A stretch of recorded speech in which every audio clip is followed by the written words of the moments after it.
they have a lot of issues. One is obviously the land that they now reside, which has been gazetted as their reserve by the British colonial government, doesn't seem to have recognition by the independent government of Malaysia. Mr. Tan, what exactly are the issues concerning the orang asli of Mukim Tanjung 12 at the moment, in particular with the mining of earth? The problem why this red earth has been stolen or excavated all over around this Mukim Tanjung 12, which has got more than 10 excavation sites, is simply because no one is actually talking about the red earth should have a royalty, and it is part of the Rakyat's money.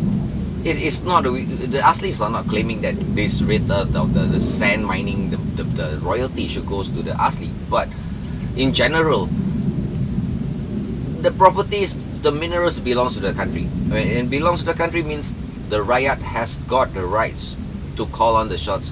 Where are the to ask where are the royalties? Who actually holds the permit, or who actually has the right to issue out the permit on red earth? Now, we have the sand mining issue for the past 3 years. Now we talk about royalty on sand, whether it's $5 a ton or not. Now, why don't nobody? How come no one question about this red earth? Now, it has been ongoing for the past more than 3 years actually. But recently, because of certain projects that's all around this Klang Valley, and the only place for these contractors or the developers to get access to this red earth is from Pulau Kempas or Mukim Tanjung 12, because these are the only areas left with red earth. So recently, the district officer or the penguasa has came out with an excuse that they've been trying to arrest all these people. They have investigated into all these issues or this excavation, but they don't seem to be able to catch hold of any of the culprits. Now, a letter from the authorities stating that they have been trying to investigate the people who have been mining this, and presumably the mining has been, or the excavation of this earth has been done illegally. Yes, we I think about 3 weeks ago we did receive a letter from penguasa pejabat tanah Kuala Langat, from the penguasa saying that they have done an investigation, and they did say very clearly in the letter that the excavation was done illegally, and there are holes everywhere, and they have given summon to the company. But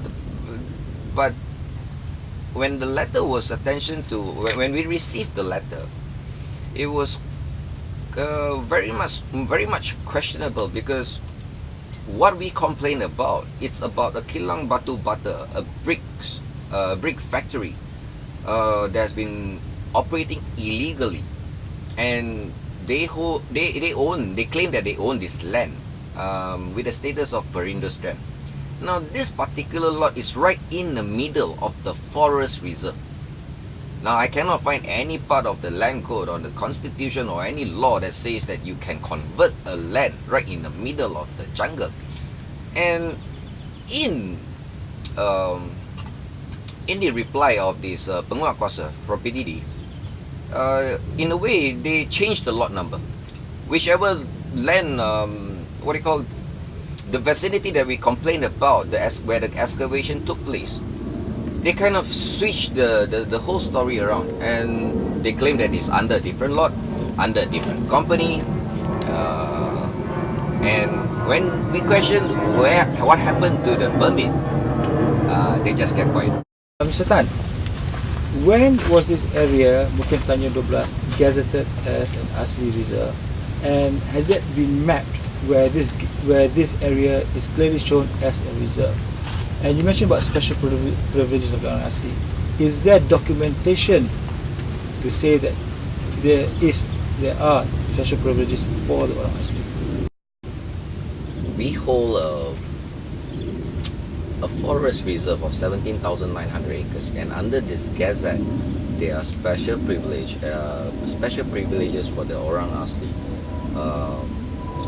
Now, it was done in 1927, about a century back, which the fact is the whole of Kuala Lumpur district has been constituted as a Sakai reserve, meaning it's a Sakai country.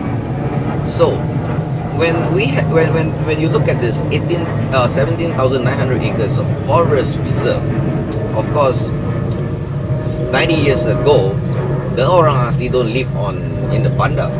They live in the jungle. That was why the forest reserve was attached. The Gazette was attached with a special privilege that the aslis are there to use under their so-called special privilege to use whatever they have above the land. Meaning they own they memang own the land.